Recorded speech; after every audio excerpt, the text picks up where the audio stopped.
Assalamualaikum warahmatullahi wabarakatuh. Selamat pagi, perkenalkan nama saya Beni Hermawan. Saya adalah seorang IT engineer pada Dinas Perumahan Kawasan Permukiman dan Pertanahan Kabupaten Barito Selatan, Provinsi Kalimantan Tengah. Pada paparan kali ini, saya akan membahas topik tentang keamanan jaringan. Di dunia yang semakin terhubung ini, jaringan komputer dan internet menjadi tulang punggung berbagai aktivitas kita, baik dalam kehidupan pribadi maupun profesional. Namun, dengan kemajuan teknologi, ancaman terhadap keamanan jaringan juga semakin kompleks dan beragam, mulai dari serangan cyber yang canggih hingga kebocoran data yang merugikan. Tantangan yang kita hadapi tidak bisa diabaikan begitu saja. Keamanan jaringan bukan hanya tanggung jawab IT atau spesialis keamanan cyber, tetapi merupakan tanggung jawab kita bersama. Setiap individu yang menggunakan perangkat digital memiliki peran penting dalam menjaga keamanan informasi. Oleh karena itu, pemahaman yang baik tentang prinsip-prinsip dasar keamanan jaringan dan langkah-langkah yang dapat diambil untuk melindungi diri kita sendiri serta organisasi dari ancaman cyber menjadi sangat krusial. Dalam paparan ini, saya akan menguraikan berbagai aspek penting dari keamanan jaringan, termasuk jenis-jenis ancaman yang umum, teknik pertahanan yang efektif, dan praktik terbaik yang dapat diterapkan untuk meningkatkan keamanan jaringan kita. Dengan pemahaman yang lebih baik tentang topik ini, saya berharap kita semua dapat lebih siap menghadapi tantangan keamanan siber di masa depan. Keamanan jaringan adalah praktek melindungi jaringan komputer dan data yang dikirimkan melalui jaringan dari akses yang tidak sah, penyalahgunaan, kerusakan, atau serangan siber. Tujuannya adalah untuk memastikan kerahasiaan, integritas, dan ketersediaan data. Di era digital, keamanan jaringan menjadi sangat penting karena banyak informasi sensitif dan data pribadi yang dipertukarkan melalui internet. Keamanan yang tidak memadai dapat menyebabkan kerugian finansial, reputasi, dan bahkan risiko hukum. Dalam dunia yang semakin terhubung, ancaman terhadap keamanan jaringan terus berkembang dan semakin kompleks. Ancaman-ancaman ini dapat datang dari berbagai arah dan memiliki dampak yang signifikan terhadap individu maupun organisasi. Berikut adalah beberapa jenis ancaman jaringan yang paling umum dan berbahaya. Saya akan jelaskan. Yang pertama adalah malware. Malware terbagi dari berbagai macam. Yang pertama virus. Virus adalah program berbahaya yang menyisipkan diri ke dalam file atau program lain dan menyebar ke komputer lain melalui file tersebut ketika dibuka. Kemudian ada worm. Worm ini mirip dengan virus, tetapi worm dapat menyebar sendiri tanpa interaksi dari pengguna, seringkali melalui jaringan. Trojan. Program yang tampak sah kelihatannya tetapi menyembunyikan fungsi berbahaya seperti mencuri data atau membuka pintu belakang untuk akses tidak sah lainnya. Ransomware. Ini adalah jenis malware yang mengenkripsi data korban dan menuntut tebusan untuk mendeskripsikannya. Contoh terkena adalah serangan WannaCry. Selanjutnya adalah phishing. Phishing terbagi atas 3. Yang pertama adalah email phishing, yaitu email yang kelihatannya tampak resmi tetapi mencoba menipu penerima untuk memberikan informasi pribadinya, seperti menyuruhnya login atau memasukkan nomor kartu kredit. Selanjutnya ada spear phishing. Ini adalah versi yang lebih terarah dari phishing, di mana serangan menargetkan individu atau organisasi tertentu dengan pesan yang sangat personal dan meyakinkan. Kemudian ada whaling, yaitu serangan phishing yang menargetkan eksekutif senior atau individu tertentu yang penting dalam suatu organisasi.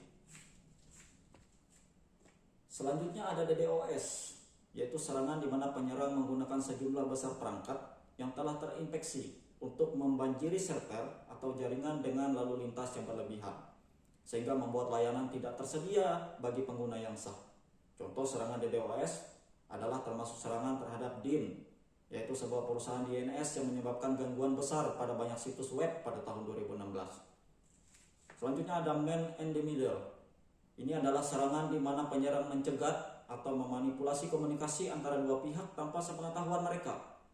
Penyerang dapat mencuri informasi sensitif atau mengirimkan data palsu. Ini sering terjadi pada jaringan Wi-Fi publik yang tidak aman. Kemudian ada zero day.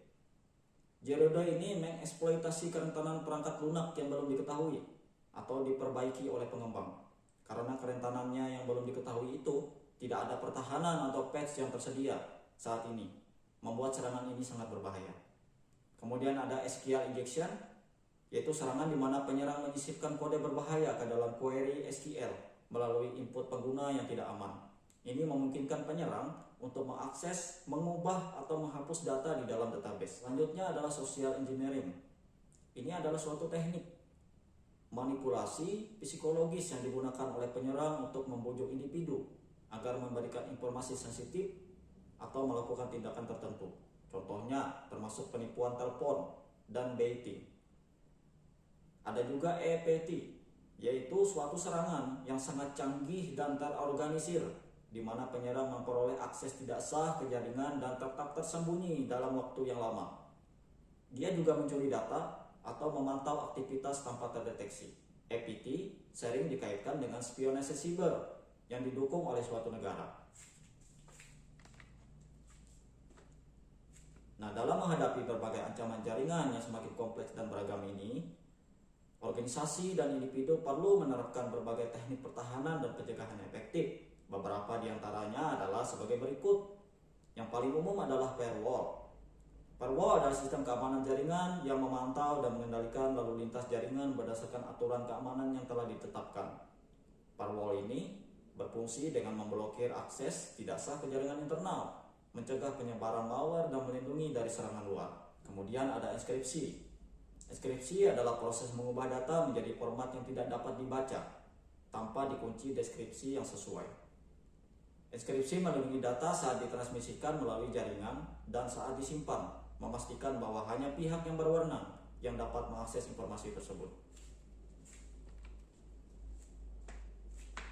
Kemudian ada antivirus dan anti-malware. Ini adalah program yang dirancang untuk mendeteksi, mencegah, dan menghapus perangkat lunak berbahaya dari sistem komputer. Antivirus dan anti-malware memindai file dan aktivitas jaringan untuk mencari tanda-tanda infeksi dan mengkarantina atau menghapus ancaman yang terdeteksi. Jadi, pengguna harus terus memastikan perangkat lunak, antivirus, dan anti-malware yang terpasang di komputernya selalu diperbaharui untuk mengenali ancaman-ancaman yang terbaru. Kemudian ada IDS dan IPS.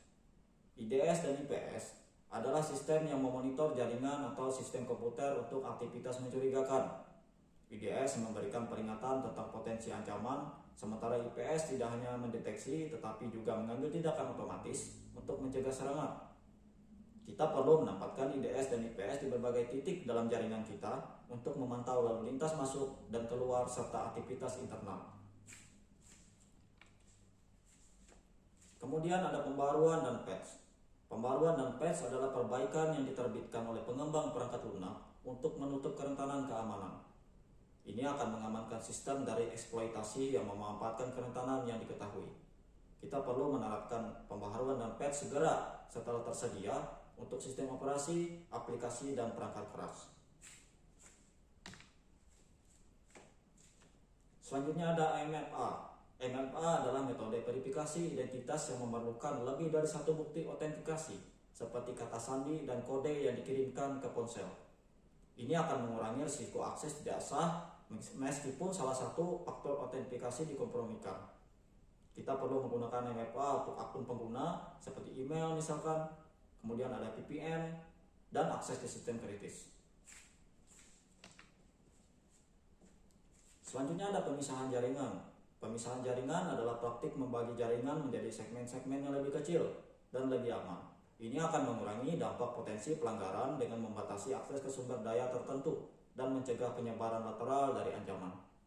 Kita bisa menggunakan VLAN, firewall internal, dan aturan akses yang ketat untuk mengatur segmen jaringan.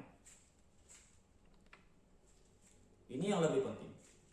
Pelatihan kesadaran keamanan, yaitu suatu program pelatihan yang mengedukasi karyawan atau pegawai tentang pentingnya keamanan jaringan dan bagaimana mengidentifikasi serta menghindari ancaman siber. Ini akan berfungsi meningkatkan kesadaran dan kewaspadaan terhadap ancaman siber seperti phishing, social engineering, dan malware yang sudah kita bahas sebelumnya. Kita bisa melakukan praktik dengan menyelenggarakan pelatihan rutin, simulasi serangan, dan kampanye kesadaran untuk memastikan semua karyawan dan pegawai memahami peran mereka dalam keamanan jaringan. Suatu organisasi atau instansi juga harus memiliki kebijakan keamanan yang kuat.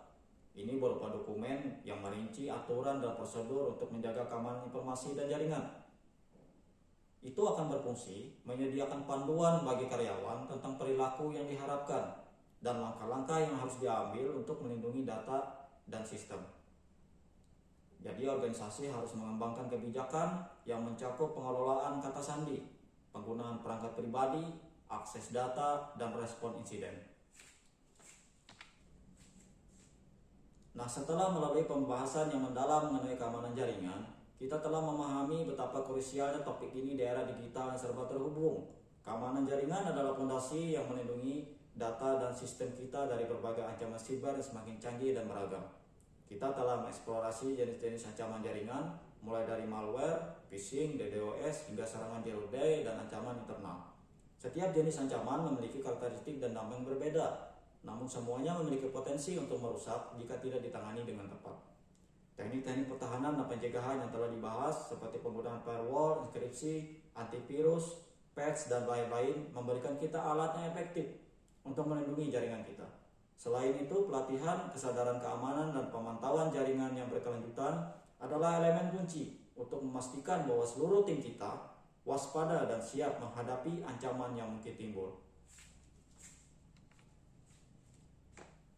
Inti dari semua ini adalah bahwa keamanan jaringan adalah tanggung jawab bersama. Setiap individu dalam organisasi, dari level eksekutif hingga staf operasional, memiliki peran penting dalam menjaga keamanan informasi. Dengan pendekatan yang proaktif dan kolaboratif, kita dapat menciptakan lingkungan digital yang lebih aman dan andal. Dengan ini, marilah kita terus meningkatkan pengetahuan dan keterampilan kita dalam menghadapi ancaman siber, serta berkomitmen untuk menerapkan praktik-praktik terbaik dalam keamanan jaringan.